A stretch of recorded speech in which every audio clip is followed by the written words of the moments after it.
All right, everybody, this is another update in NIA Reef Labs. I cannot believe it's been 3 months. Wow, it's been 3 months since I did the last video. Honestly, I got to be doing more. I know there's people that want to see more, but yep, things have been growing well in here. I love this particular coral. This is a Reddit. I don't know what they call it. Okay, I found it in a fish store. I found this thing in a fish store and I haven't seen it since. Okay. I have no idea where if I go online, I don't know if I can even find it. Okay. So the beauty of this particular coral is that it's a pulsing exenia, just like the traditional exenia, but it does not take over the entire tank, guys. This thing grew big, as you can see right there. It literally is still on the plug. And it just keeps growing, okay? So it does not take over the rock work at all. So it did kind of fuse to that rock a little bit, but obviously that's not something to worry about, as something that's taken over the rock. And it grows really well, you guys. This thing grows really well. In fact, the head came off right there. I kind of plucked the head, and I tried, I think one accidentally came off, so I put it in this thing right here. But it actually came through the hole. And as you can see, one head is kind of growing on that rock down there.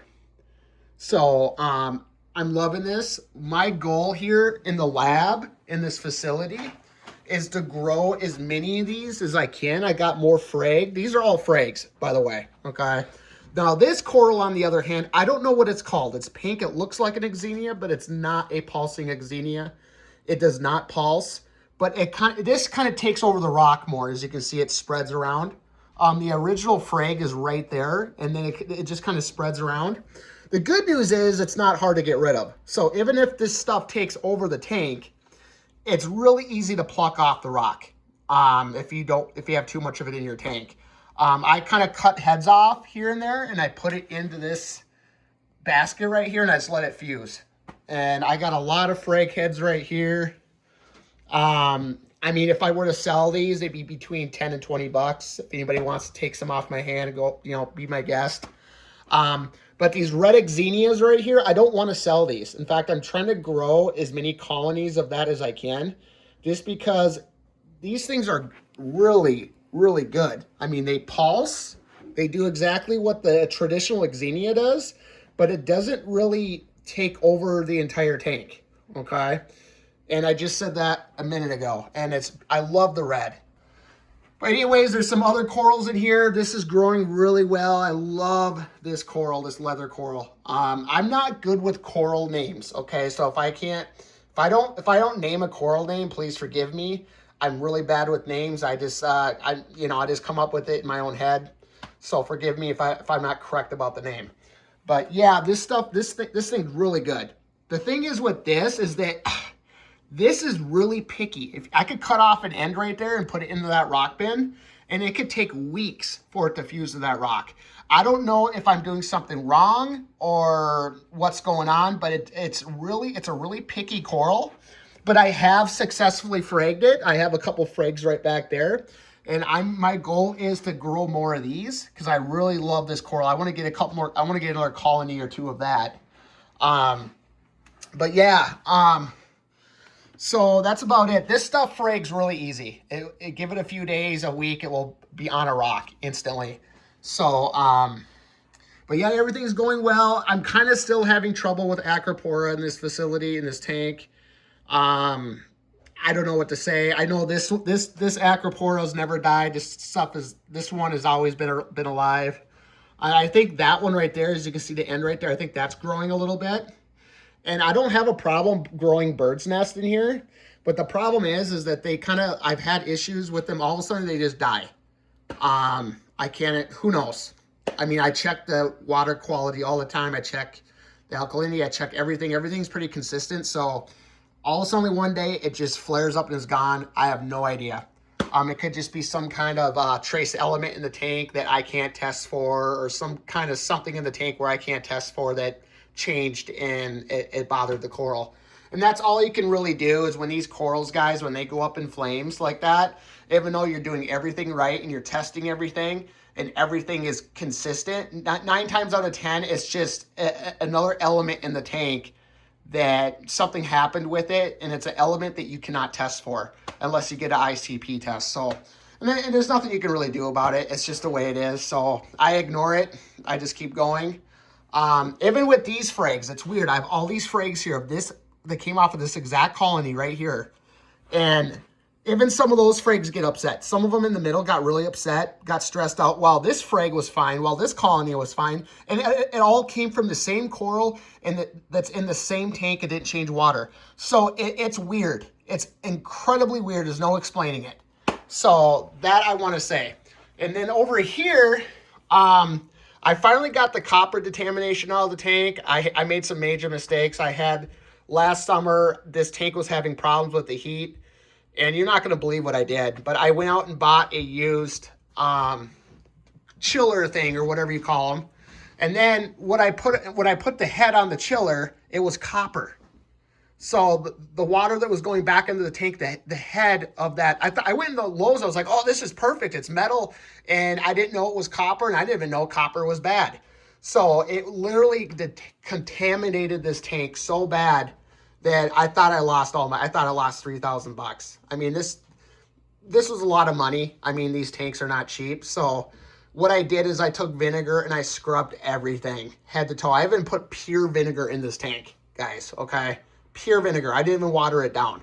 And I scrubbed the entire tank for an hour straight. Just scrub.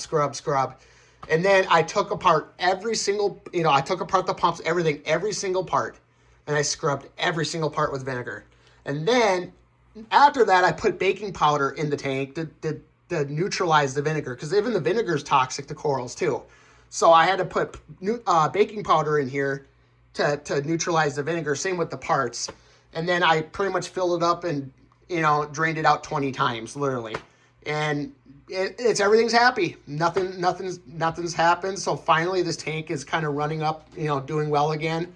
It's pretty much a Zoa tank. I'm keeping all Zoas in here for the most part. And I got some zombie Zoas right there. And I got these Darth Maul Zoas. The light's blue. I didn't adjust the lighting for this particular tank, so forgive me. And forgive me talking quickly. I'm really just trying to get this video done as quickly as possible just because I have a lot to do. So I'm trying to talk as quickly as I possibly can to get through this video. And to pretty much, explain everything that's going on in here, just because I have so much going on, guys, okay? And I really should be, I should be doing more videos. And I'm going to try to be more attentive to that. So if there are people that like these videos, and I'm sorry, I'll try to do more. But it's just, I'm so busy down here in this facility. This is just, what I got, I'm just down here, just very busy. But I wanted to do an update. Today I am cleaning the tanks. So I am cleaning everything. Everything's looking pretty good. I mean, occasionally you get the coral that gets stressed out, and some of them die sometimes. You're always going to get that. And there's nothing you can do. Guys, I know there's a lot of people on coral groups, and I don't want to be rude when I'm not going to sound rude when I say this. And please, I mean, if you want to post on the groups, you can. I'm not offended by it, okay? I'm not offended by it at all. You can post questions about why your coral's going up in flames and all that stuff. Please do. I'm absolutely not offended by it. But to save your own time from doing that, to wait for someone to respond to you and give you an answer. This is my answer. Just test your water, and if everything is where it should be, there's nothing you can do about it. There's no explaining it. Okay, sometimes corals just go up in flames. I noticed that people on the coral groups are a lot of people, and there's nothing wrong with doing it. There's nothing wrong with posting about why this coral is doing this and that. But in reality, most people don't know. And that's the reality of it. Most people aren't going to know unless there's something wrong with your water, like your nitrates are super, or your phosphates are super high. Let's just say your phosphates changed from 0.1 to to 0.4 overnight or in a matter of a week. That would be the trigger. You get what I'm saying? So only you're going to know, because it's your tank and only you're going to know. Now, all you can do is test the alkalinity, phosphates, and nitrates, and and calcium. Calcium's not really that big of a factor in stressed corals, to be honest. So it's mostly just alkalinity, phosphates, and nitrates that you really have to test for. You can send in an ICP test, but that's just so expensive. I mean, you spend $100, you send an ICP test, and then you get the results back, and by the time you get the results back, the whatever's wrong with the tank might already be corrected. So I'm not a big fan of setting those in unless you like doing it. I mean, some people do it for they have tons of money and it doesn't bother them. And if you have tons of money, it's not a factor.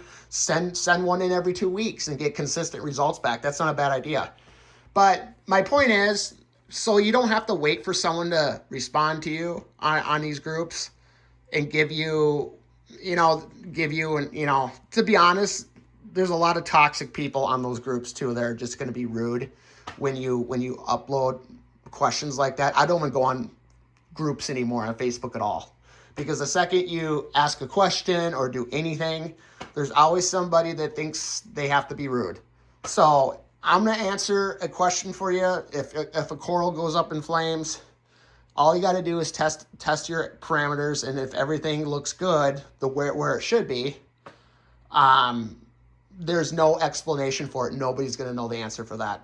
Maybe someone that's really intelligent will, but I don't know. Maybe somebody that will know the answer. So you can correct me on that too. Maybe there are more, really intelligent people that would know the answer, but for the most part, from my own experience, I've asked the same questions to people that have been in this hobby, in this industry way longer than me. I ask those same questions. Why did this coral do this? And they don't know either. So, and that's just the reality of it, is that there's no explanation for why some corals do what they do. And this right here is proof. I mean, I have a couple frags of this that's just super stressed out, almost about to die, yet this frag is fine. All those other frags are fine, and they came from the same colony that's in the same water. So it's a mystery. You get what I'm saying? There's no explanation.